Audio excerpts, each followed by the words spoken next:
नमस्कार, मैं योगेश राणा।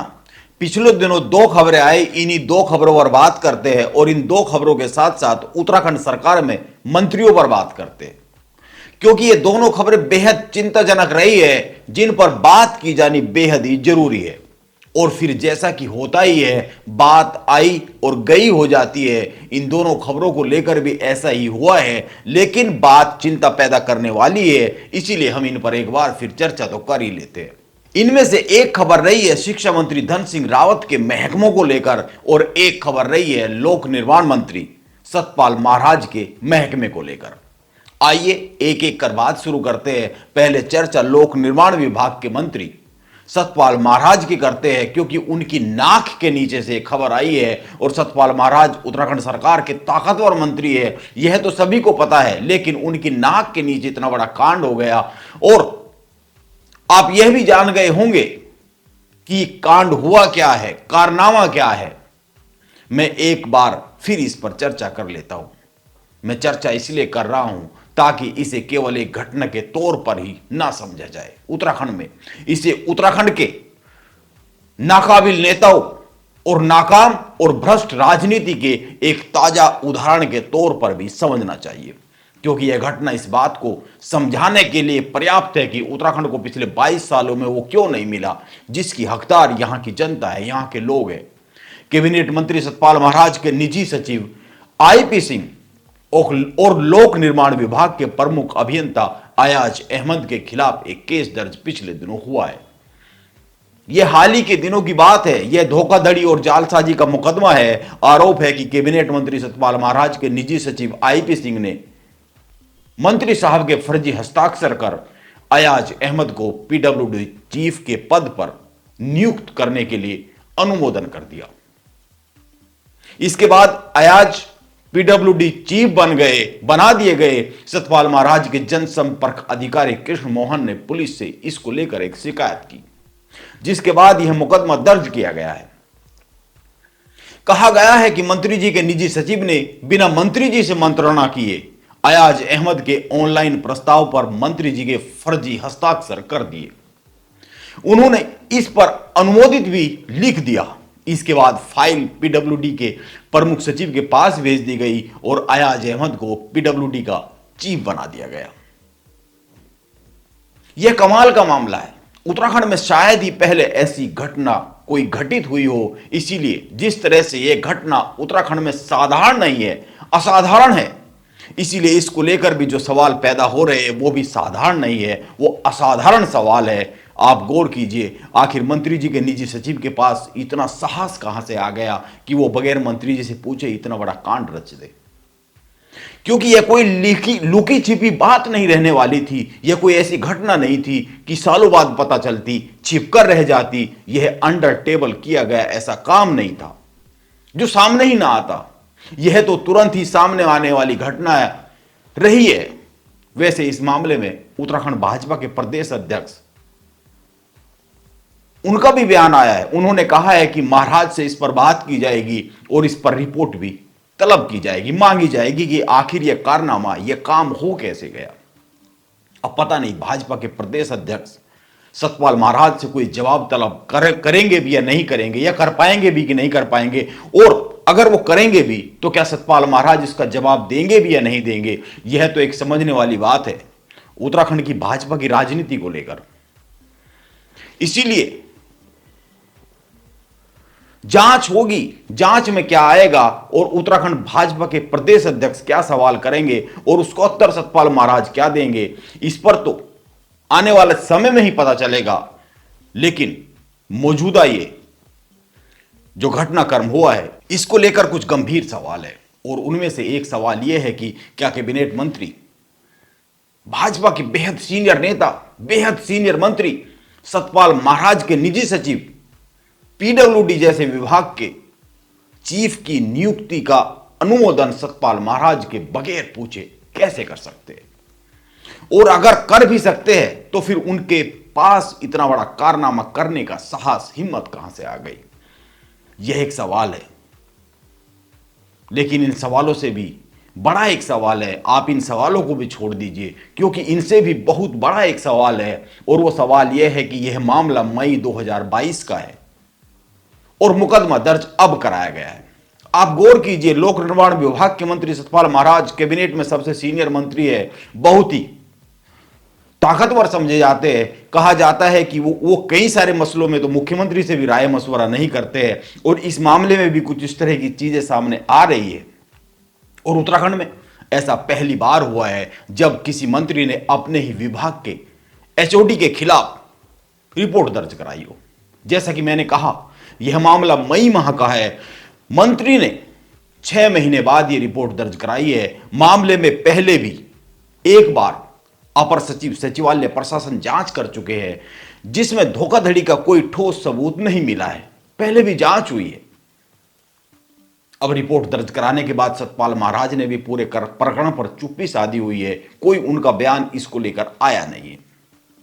इसीलिए सवाल यह भी है कि कैसे कोई बिना मंत्री की सहमति के उनके डिजिटल साइन का प्रयोग कर सकता है।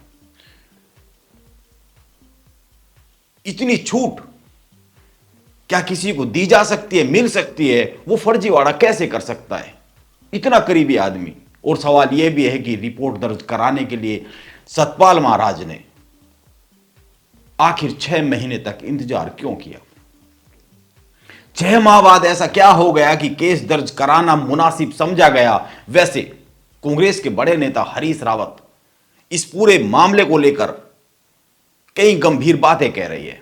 वो एक सवाल उठा रहे हैं। उनका कहना है कि बहुत दिनों से मैं सार्वजनिक निर्माण विभाग के एचओडी के प्रकरण को बहुत गहराई से समझने की कोशिश कर रहा हूं। विभागीय मंत्री जी का कहना है कि मेरे निजी सचिव ने, जब मैं विश्राम कर रहा था, तब मेरे फर्जी हस्ताक्षर किए। अब यह भी पता चला है कि एचओडी के नियुक्ति के प्रस्ताव का अनुमोदन मुख्यमंत्री जी द्वारा करवाया ही नहीं गया। प्रमुख सचिव स्तर से ही आदेश जारी हो गया। डिजिटल हस्ताक्षर के फर्जीवाड़े का मुकदमा दायर हो रहा है, वह भी 8-10 महीने बाद। आखिर इतने शीर्ष स्तर पर फर्जीवाड़े का दोषी कौन है? यह हरीश रावत की बात है और उनका सवाल है जो उन्होंने सोशल मीडिया पर लिखा है। और मैं मानता हूं कि हरीश रावत का यह सवाल और हरीश रावत की बात जायज है। यह बहुत ही हाई लेवल का फर्जीवाड़ा है, लेकिन उत्तराखंड में सब फर्जीवाड़े इसी तरीके से दब जाया करते हैं। उनकी जांच होती है, रिपोर्ट आती है, क्या होता है, एक्शन होता है, नहीं होता है, यह सब सवालों में खो जाता है। यह एक बड़ी ही चिंता की बात है। इसीलिए मैं अपनी बात को समाप्त करते हुए उत्तराखंड सरकार के एक और मंत्री धन सिंह रावत को लेकर भी एक बात कह देता हूं। कुछ दिनों पहले एक और खबर आई थी। खबर थी कि उत्तराखंड में करीब 2000 स्कूल ऐसे हैं जिनको बंद करने के बारे में विभाग ने सोचना शुरू कर दिया है।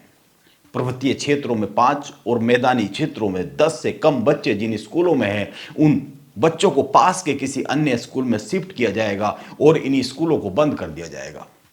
वैसे तो कहा गया है कि पहले इन स्कूलों में बच्चों की संख्या को बढ़ाने की कोशिश की जाएगी, और अगर इसमें सफलता नहीं मिलती तो इसके बाद ही इन स्कूलों को बंद करने का काम किया जाएगा। लेकिन आप खुद ही सोच लीजिए, जब पिछले 22 सालों में बच्चों की संख्या नहीं बढ़ाई जा सकी है, तो अब क्या बढ़ पाएगी? और कैसे बढ़ पाएगी? पिछले 6 साल से तो विभाग एक ही मंत्री जी के पास है। इसका उत्तर अभी तो किसी के पास मुझे दिखता नहीं है। इसीलिए मान ही लिया जाना चाहिए कि देर सबेर इन स्कूलों को बंद ही कर दिया जाएगा। ये स्कूल बंद होंगे या नहीं होंगे, इस पर बहस चलती रहेगी। अभी भी बहस हो रही है, क्योंकि सालों से हम उत्तराखंड में शिक्षा और संसाधनों को लेकर बहस ही तो करते रहे। इसीलिए इस बहस के बीच में एक सवाल है, और सवाल यह है कि पिछले करीब 6 साल से धन सिंह रावत शिक्षा मंत्री है, वो 6 साल में ऐसा क्या कर गए जिसके बाद 2000 स्कूलों को बंद करने की नौबत आ गई? यह सवाल तो उनसे किया ही जाना चाहिए। उत्तराखंड के 70% स्कूलों में इंटरनेट नहीं है, जबकि उत्तराखंड में प्राइवेट स्कूलों की संख्या बड़ी तेजी से बढ़ रही है। प्राइवेट स्कूलों के तो पूरे कैंपस ही वाईफाई युक्त होते हैं। साल 2021-22 की स्कूली शिक्षा पर एक रिपोर्ट आई है, और उस रिपोर्ट के अनुसार उत्तराखंड में करीब 3500 स्कूल ऐसे हैं जिनमें कंप्यूटर ही नहीं है। आपको याद होगा, हाल ही में केंद्रीय शिक्षा मंत्रालय के स्कूली शिक्षा और साक्षरता विभाग की ओर से भी परफॉर्मेंस ग्रेडिंग इंडेक्स 2020-21 की एक रिपोर्ट जारी हुई है, और इस रिपोर्ट में उत्तराखंड को देश भर में 35वां स्थान मिला है स्कूली शिक्षा में। और इस पर शिक्षा मंत्री धन सिंह रावत ने मीडिया से उस समय जो बात की, उन्होंने कहा उत्तराखंड में शिक्षा, जो स्कूली शिक्षा है, उसकी सारी व्यवस्थाएं दुरुस्त है, लेकिन पर्वतीय क्षेत्रों में स्कूलों में इंटरनेट नहीं है, इसीलिए इंटरनेट न होने के कारण पोर्टल पर सारी जानकारी अपडेट नहीं हो पाई। यह धन सिंह रावत कह रहे हैं। यह कमाल का उत्तर है, लेकिन मैं कहता हूं कि मान लो उनकी बात सही है और उत्तराखंड के स्कूलों में कमाल का काम हो रहा है, कमाल की शिक्षा व्यवस्था है, इसके बाद भी यह सवाल तो है ही कि उत्तराखंड में 3000 से ज्यादा स्कूल ऐसे हैं जिनमें एकल शिक्षक व्यवस्था है, यानी कि एक ही शिक्षक है, और इनमें से 2000 स्कूलों के बंद होने की नौबत आ रही है। अब यह सवाल है कि आखिर ऐसा क्यों हो रहा है, जिस पर बात तो जानी चाहिए, होनी ही चाहिए। आप अगर एक एक मंत्री और उसके कामकाज की समीक्षा करना शुरू करेंगे उत्तराखंड सरकार के, तो इस तरह के न जाने कितने मामले आएंगे और कितने ऐसे उदाहरण मिल जाएंगे। आप सारे उदाहरणों को तो छोड़ ही दीजिए, खोजबीन बंद ही कर दीजिए, केवल इन 2 मामलों पर ही गौर कर लीजिए। यह बहुत सीरियस और गंभीर विषय है। एक बहुत ही सीनियर मंत्री अपने 6 साल के कार्यकाल में इतना तक काम नहीं कर पाते हैं कि प्रदेश के 2000 स्कूलों को बंद होने से रोका जा सके, और एक दूसरे बहुत ही सीनियर मंत्री अपनी नाक के नीचे हुए इतने बड़े फर्जीवाड़े में केस दर्ज कराने में ही 6 माह का समय लगा देते हैं। अगर मान लिया जाए कि यह सारा का सारा फर्जीवाड़ा सतपाल महाराज के निजी सचिव का रचा हुआ काम है, तो भी आखिर 6 महीने कैसे लग गए? यह कमाल की घटनाएं है और कमाल की उत्तराखंड सरकार के मंत्रियों की कार्य प्रणाली है। इसीलिए मैं अक्सर कहता हूं कि उत्तराखंड को नाकाबिल राजनेताओं और नाकाम राजनीति के कारण पिछले 22 साल में, भ्रष्ट राजनीति के कारण पिछले 22 साल में वो नहीं मिला जिसका प्रदेश की जनता हकदार है। यह बड़ी ही चिंता की बात है। आइए इस तरह की घटनाओं पर चिंता जताते हैं। नमस्कार, आप बने रहे मेरे साथ।